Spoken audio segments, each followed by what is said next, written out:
అతడి చరిత్రని తవ్వాలని చూస్తే అక్కడుండేది చరిత్ర పటాలు కాదు, కేవలం రక్తం, మృతదేహాలు.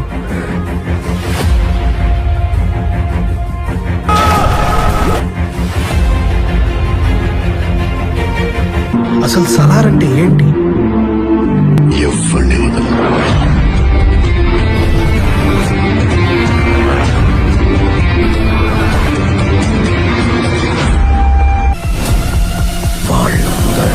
నరికి పడేశాడు. Is the biggest kept secret in the history of India. వస్తున్నా.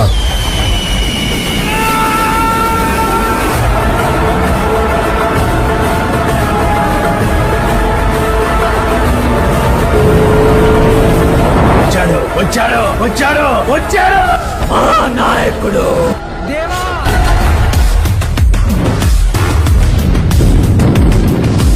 కేజీఎఫ్ ని ఏలడానికి ఒక సైన్యం కావాల్సి వచ్చింది.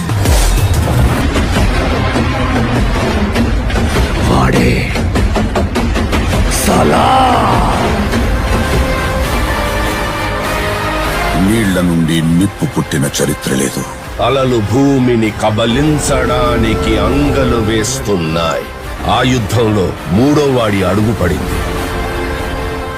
History was wrong. అసలు కథ ఇప్పుడు మొదలవుతుంది.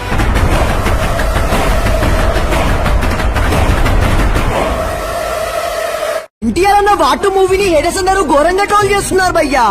ఈ వాటు మూవీ 4 days లో ఎంత కలెక్ట్ చేసిందో చూద్దాం. అసలు మ్యాటర్ ఏంటంటే రజనీకాంత్ గారి కూలీ మూవీ కంటే వాటు మూవీకే బెటర్ టాక్ వచ్చినా కూడా కలెక్షన్స్ విషయంలో మాత్రం కూలీ మూవీనే డామినేట్ చేస్తుందని చెప్పాలి.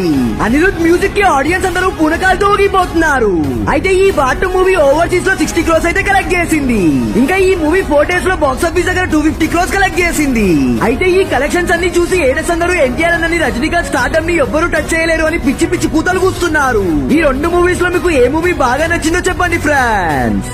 మన బాలయ్య గారిని సోషల్ మీడియాలో మామూలుగా ట్రోల్ చేయట్లేదు భయ్యా. 2 పెద్ద సినిమాలు ఒకటేసారి రిలీజ్ అయితే ఏ సినిమాకి సరిగ్గా స్క్రీన్లు దొరకవు. అసలు మ్యాటర్ ఏంటంటే పవన్ కళ్యాణ్ ఓజీ ఇంకా బాలకృష్ణ అఖండ 2 ఈ 2 మూవీస్ సెప్టెంబర్ 25th రిలీజ్ కాబోతున్నాయని మన అందరికీ తెలిసిందే. అయితే ఇన్ని రోజులు ఇద్దరిలో ఎవ్వరూ తగ్గలేదు. కానీ ఇప్పుడు మాత్రం ఈ 2 మూవీస్ లో ఒక మూవీ పోస్ట్ పోన్ అవుతుందని చెప్పాలి. ఎందుకంటే బాలయ్య సినిమా ఓజీకి పోటీగా వస్తే కలెక్షన్స్ లో భారీ ఎఫెక్ట్ పడుతుందని అఖండ 2 మూవీ పోస్ట్ పోన్ అనే అనఫీషియల్ గా అప్డేట్ వచ్చింది. దీంతో మెగా ఫ్యాన్స్ అందరూ ఇంకా ఓజీకి తిరుగులేదు అని హ్యాపీగా ఉన్నారు. ఈ 2 మూవీస్ లో మీరు ఏ మూవీ కోసం వెయిట్ చేస్తున్నారో చెప్పండి ఫ్రెండ్స్.